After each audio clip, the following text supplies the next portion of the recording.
Hello my dear students, I hope you are fine. तो बच्चों, आपका देखो आज चैप्टर 2 स्टार्ट कर देते हैं। इससे पहले आपकी जो एक्सरसाइज 1.7 चल रही थी, इसमें मैंने 2 क्वेश्चंस आपको बता दिए थे और बाकी थर्ड क्वेश्चन रह रहा है इसमें। ठीक है, तो यहाँ 2 क्वेश्चंस आपको आ गए अच्छे से, तो थर्ड वाला मैं अभी नहीं करवा रहा हूँ। ठीक है, तो क्योंकि वो आपको जनरली प्रैक्टिस हो ही गई है। ओके, एक्चुअली कि मेरी जेब में थोड़ी लगी हुई है, इसलिए बोला नहीं जा रहा मुझसे ठीक से। तो आप समझने की कोशिश करो, फिर भी मैं भी कोशिश कर रहा हूँ अच्छे से बोलने की। ओके, तो बच्चों चैप्टर 2 है आपका रोमन न्यूमरल्स। ओके, इसमें रोमन नंबर्स के बारे में हम सीखेंगे। तो आपकी जो एक्सरसाइज है 2, इसमें देखो सारे जो नंबर्स हैं और रोमन नंबर्स पे ही क्वेश्चंस हैं। तो हम पहले 1 से लेकर के और 100 तक जो रोमन नंबर्स हैं इनको पहले सीख लेते हैं। ठीक है, उसके बाद फिर एक्सरसाइज स्टार्ट करेंगे। ओके, तो बच्चों देखो, आप यहाँ देख रहे हो रोमन नंबर्स। ठीक है, ये आपको नोट करना है अपनी नोटबुक में। तो यहाँ पर देखो बच्चों 1 2 3 इधर नंबर्स लिखे हुए हैं, तो 1 से लेकर के 10 तक, उसके बाद फिर 11 से लेकर के लिखे हुए हैं 20 तक, फिर 30 40 50 60 70 80 90 100 500 1000 तक। ओके, तो ये आपको पहले नोट करेंगे आप। तो देखो पहले समझते हैं इसको। फर्स्ट 1 को कैसे लिखते हैं बच्चों? देखो इंग्लिश में जो आई लेटर होता है, ठीक है, आई फॉर इम्पॉर्ट, तो 1 आई लिखते हैं। 2 लिखना है तो 2 बार आई आ जाएगा।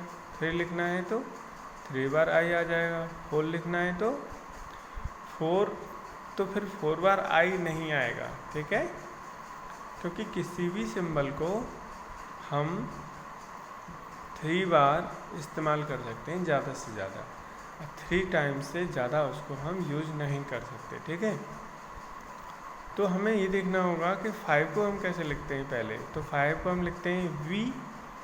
ओके, अब हमें 4 लिखना है तो हम आई को वी के इस तरफ लगा देंगे। जब हम इस तरफ लेफ्ट में लगाते हैं तो इसका मतलब एक माइनस हो जाता है। तो वी में से आई को हमने इधर लगाया, इसका मतलब 5 में से 1 चला गया तो कितना बचा? 4। इस तरह से अगर हम आई को वी के इस तरफ लगा दें तो इसका मतलब है कि 5 + 1 यानी 6। ऐसे 7 लिखना है तो वी के बाद हमें 2 लगा देंगे, आई जो है 2 बार आ जाएगा, है ना, क्योंकि 5 + 2 इस तरह से 7 होता है। ऐसे ही 8 में 5 + 3 8 होता है, तो 5 यानी वी और 3 बार आई लगा दिया तो 8 हो गया। ऐसे ही 10 लिखना है तो x लिखते हैं और 9 लिखना है तो x से इधर एक आई लगा देते हैं, इसका मतलब हो गया 10 में से एक कम यानी 9। ठीक है, तो 10 के लिए तो x हम यूज़ करते ही हैं। अब हमें मान लो 11 लिखना है तो बच्चों कैसे लिखेंगे? 11 लिखना है तो 10 + 1 यानी कि xi।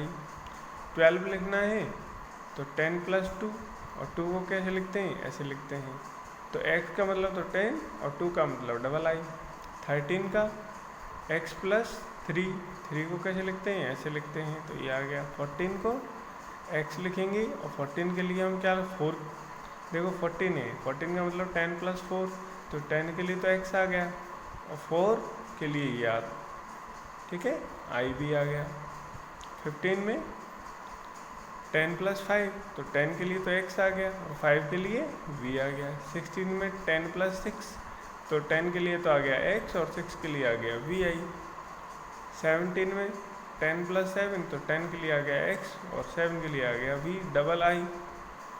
ऐसे 18 में x v, इस तरह से। ऐसे 19 जब लिखेंगे बच्चों, तो 19 का क्या मतलब है? x प्लस मतलब x, 19 का मतलब हो गया 10 + 9, तो 10 को लिखते हैं x और 9 को लिखते हैं ix, तो हो गया 10 और 8 9 19।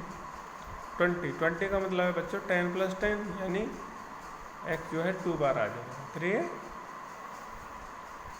इसी तरह से आप देखो 30 के लिए, 30 का मतलब क्या है कि आपको 3 टाइम्स x यूज़ करना है, x x x।